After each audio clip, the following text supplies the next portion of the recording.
Hey everyone, I'm Mind, and today I'm going to be trying to figure out how to play the Ninjago Summer 2020 board game, because if you didn't know, all the Summer 2020 sets combined to make one giant board game, and I've built them all, and I'm still not positive how it works, so today I'm going to be trying to figure it out and tell you guys. So to start off, let's just take a look at this paper and the instructions. This paper's supposed to tell you how to play, but it's not the most straightforward thing, so let me just give you my interpretation of what it says. So you've got the skull tiles and you've got the green arrow tiles. It shows you putting a bad guy on the skull and a good guy on the green arrow. I assume this means you could start the game on any green arrow tile and you could put the bad guys, and you're supposed to put bad guys on every skull tile or any skull tile. I'm not sure if you're supposed to have a bad guy on every one or if it's like, hey, you start the game with so many bad guys and you put them throughout on skull tiles. Then you roll the spinner die. Obviously, you get a number and you move that many spaces. I think this means that if you hit a skull tile, you roll the die again and you either get a heart or a skull. If you get a skull, the enemy beats you and you lose a life, but if you get a heart, you beat the enemy, and I guess you could just move on. If you land on one of these swirly tiles, you have to turn the main thing in the Skull Sorcerer's dungeon, and you can turn and then you turn the platform in the Skull Sorcerer's dragon, because those are movable parts, so I guess that would move them. And then if you reach an X, you get a sword, and maybe that means you'll win, or maybe it just means you get a sword. I'm not sure. Got a QR code right here, which I thought might give me some more insight on how you play, but the QR code is not active currently. If you just scan it, it takes you to lego.com and it says 404 page not found. So I assume on June 1st or soon after, it'll be up. So when that is up, I will make another video like updating you with more exact rules. But you see this and you're like, okay, that's pretty straightforward, right? That's not too confusing. But then you open this up and you have another board. So you open it up and you've got this inside. What is this? What do any of these symbols mean? I could not tell you. It tells you like to put the sets here, which means you shouldn't actually connect them like this, right? Because they're all supposed to connect here. You put the Skull Sorcerer's Dungeon right there, the Mino creature right there, the Journey to the Skull Dungeons right there, and Skull Sorcerer's Dragon right there, right? I think that's what it's telling you to do, is connect it in all those places. So then I don't know the point of connecting them all together like this when you're supposed to use this as your board.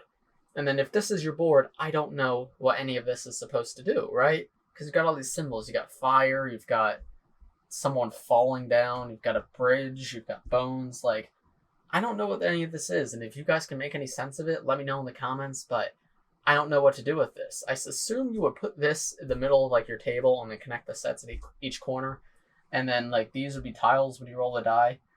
But I'm not sure how all that works, so hopefully when that QR code is active, it'll make more sense, but at the moment, I don't know. So based on the little bit of instructions I could make sense of, I assume you put villains on all the skull tiles, so I tried that. I put a villain on every single skull tile to see what it would look like. So you have 1, 2, 3, 4, 5, there's a Ginkle back here, you can't see him, 6, 7, 8, 9, 10.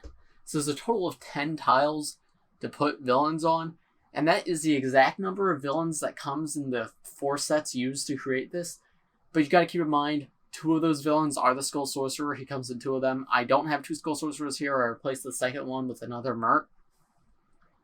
But it has exactly enough tiles for every villain that comes in the sets to make the board game, so I do think that's interesting, at least. Lots of green arrows, though, like way more than 6, and obviously 6 is the max number of players of the game. There's 6 ninja, and then you get 6 character tiles throughout the sets. So I don't know the point of all the green arrows. I don't know if that is where you start or how that works, but yeah, I'm not sure. Honestly, I couldn't tell you. So, unfortunately, I feel like we're going to have to wait to see what that QR code shows us when that starts working, but until then, if you guys have any theories about how the game would work, let me know in the comments. This is what it looks like with all the villains on there. And I assume you would just start your ninja character like right here or on another one of the green tiles, and then you roll the spinner die, and I got a 2, so I would move 1, 2, come over here, spin it, etc., etc. So, I don't know how it all works, honestly, and I'm surprised they don't have, like, better written instructions, because literally it's got that picture, and then it says how to play the game. And that is it. It doesn't tell you how, it just says the words, how to play the game.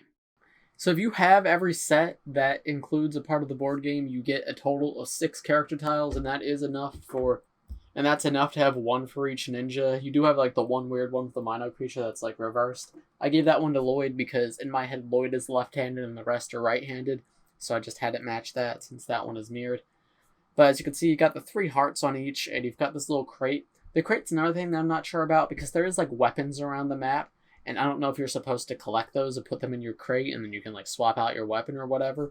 But yeah, you have these little lives here, and obviously if you lose a life, you could push one down. But yeah, that's just something to keep in mind. And I've showed these in my set reviews, but all throughout the board game, there is like these little extra lives, which are built the exact same way, so I assume if you reach that tile right next to it, you could pick that up and attach it to your character piece. But hopefully when that QR code starts working, we can get a little bit of a better insight as to how this all works and how to play it, because I am very excited to play. It's just, they're not very straightforward with the rules. When I do know, though, I will update you guys all in a video. I'm sure you guys can scan that QR code yourself, so if one of you guys see that it's working, let me know and I will make that video. As for right now, I think that's about going to do it for today's video. So, thanks for watching, everybody. Let me know in the comments how you guys think the game is played and how you think it should be played, or if you have any ideas of how you could play this. I'm curious to hear what you guys think, because I'm sort of at a loss here. If you enjoyed this video, please press like, subscribe if you haven't. I post LEGO videos every single day, so if you subscribe, you'll be the first to see it. And yeah, I think that's going to do it for today's video. Thanks for watching, everybody. I'll see you in the next one. Bye.